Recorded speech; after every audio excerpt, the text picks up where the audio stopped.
Assalamualaikum warahmatullahi wabarakatuh.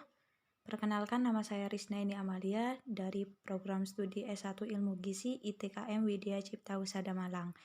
Pada kali ini saya akan mereview tentang patofisiologi penyakit infeksi bronkopneumonia. Untuk yang pertama yaitu etiologi bronkopneumonia. Bronkopneumonia ini adalah suatu peradangan pada parenkim paru atau alveoli yang disebabkan oleh virus, bakteri, jamur, dan benda asing lainnya yang mengakibatkan tersumbatnya alveolus dan bronkeolus oleh eksudat. Ditandai oleh trias yaitu sesak nafas, pernafasan cuping hidung, sianosis sekitar hidung atau mulut. Bronkopneumonia ini disebabkan oleh beberapa bakteri, di antaranya Staphylococcus, Streptococcus, Pneumococcus, Haemophilus influenza, Pseudomonas aeruginosa, dan bakteri coliform. Untuk yang kedua yaitu epidemiologi bronkopneumonia. Angka kejadian ini lebih sering terjadi di negara berkembang, menyerang sekitar 450 juta orang setiap tahunnya. Berdasarkan data Riskesdas tahun 2018, prevalensi pneumonia ini berdasarkan diagnosis tenaga kesehatan yaitu sekitar 2%, sedangkan pada tahun 2013 adalah 1,8% dan berdasarkan data Kemenkes 2014, jumlah penderita pneumonia di Indonesia pada tahun 2013 berkisar antara 23-27% dan kematian akibat pneumonia ini sebesar 1,19%. Kemudian yang kedua, epidemiologi bronkopneumonia. Angka kejadian ini lebih sering terjadi di negara berkembang, menyerang sekitar 450 juta orang setiap tahunnya. Berdasarkan data Riskesdas tahun 2018, prevalensi pneumonia berdasarkan diagnosis tenaga kesehatan yaitu sekitar 2%, sedangkan pada tahun 2013 adalah 1,8%. Berdasarkan data Kemenkes 2014, jumlah penderita pneumonia di Indonesia pada tahun 2013 berkisar antara 23-27% dan kematian akibat pneumonia ini sebesar 1,19%. Kemudian menurut profil kesehatan Indonesia, pneumonia ini menyebabkan 15% kematian balita yaitu sekitar 922.000 balita tahun 2015.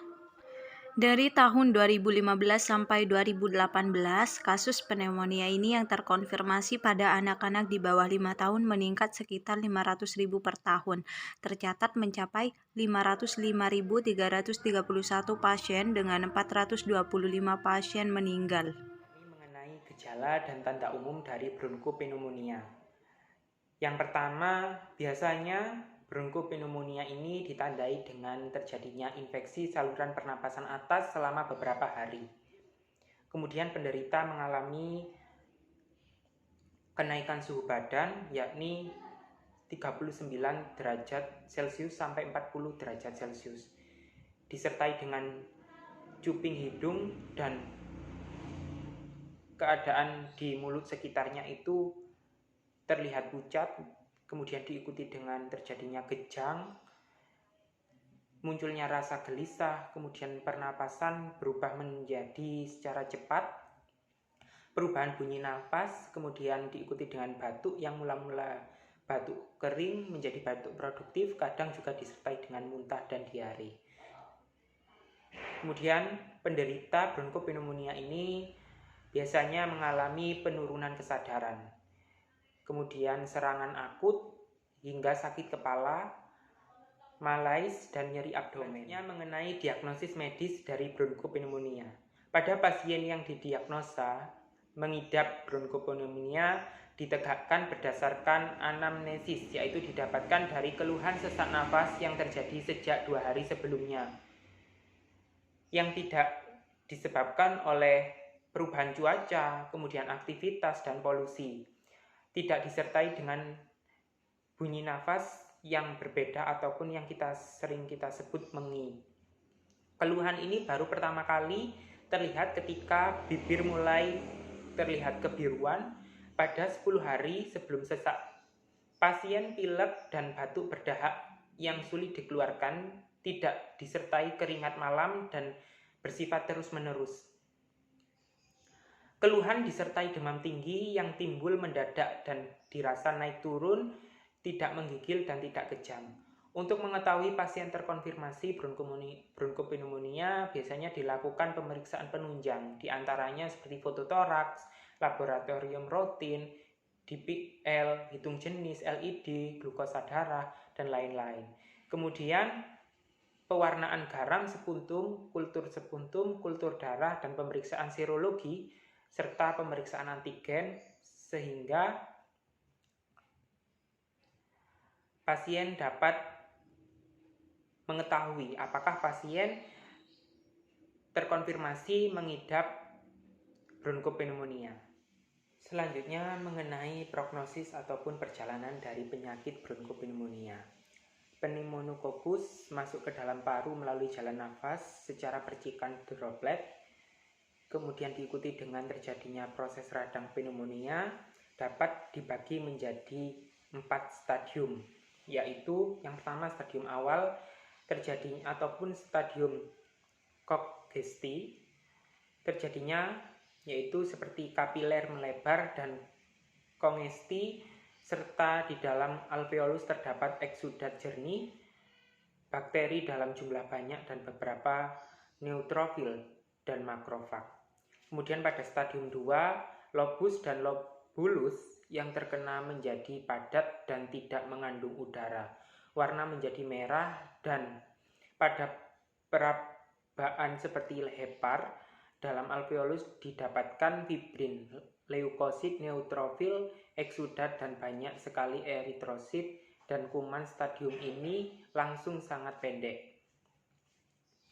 Selanjutnya pada stadium 3 ataupun stadium hepasitasi kelabu. Dalam stadium 3 ini lobus masih tetap padat dan warnanya merah menjadi pucat keabuan. Kemudian permukaan pleura suram karena diliputi oleh fibrin. Alveolus terisi fibrin dan leukosit, tempat terjadi fagositosis pneumococcus. Kapiler tidak lagi kongensif. Selanjutnya pada stadium 4 atau stadium akhir terjadinya ataupun kita sebut dengan stadium resolusi, terjadi seperti eksudat berkurang dalam alveolus, makrofag bertambah dalam leukosit mengalami nekrosis dan degenerasi, lemak bercak-bercak dengan distribusi yang tidak teratur. Dengan pengobatan antibiotika, urutan stadium khas ini tidak terlihat. Selanjutnya mengenai penanganan dari penderita bronkopneumonia, ini dilakukan terbagi menjadi 3 fase. Yang pertama yakni penata laksanaan medis. Dalam penata laksanaan medis ini pemberian penisilin 5.000 unit per kilogram per berat badan per hari ditambah dengan klorifenol 80-90 mg kilogram per berat badan per hari, atau diberikan antibiotik yang mempunyai spektrum luas seperti apisilin. Pengobatan ini diteruskan sampai bebas demam hingga 4-5 hari. Diberikan oksigen dan cairan intravena. Selanjutnya pasien diberikan korelasi sesuai dengan hasil analisa gas darah arteri. Selanjutnya dilakukan penata laksanaan medis umum seperti pemberian farmakoterapi, antibiotik diberikan secara intravena seperti ekspektoran, antipiretik, kemudian dan analgetik. Kemudian dilakukan terapi O2 dan nebulisasi atau aerosol, kemudian fisioterapi dada dengan postural. Selanjutnya pada penderita bronkopneumonia dilakukan penata laksanaan terapeutik seperti menjaga kelancaran pernapasan, kemudian istirahat yang cukup, nutrisi dan cairan harus diperhatikan, asupan gizinya, kemudian makanan yang seimbang, kemudian mengontrol suhu dan mencegah komplikasi ataupun gangguan rasa mengenai rasa aman dan nyaman, sehingga pada penderita bronkopneumonia ini tidak terjadinya atau tidak timbulnya rasa gelisah. Sekian review materi mengenai bronkopneumonia dari kelompok kami. Wassalamualaikum warahmatullahi wabarakatuh.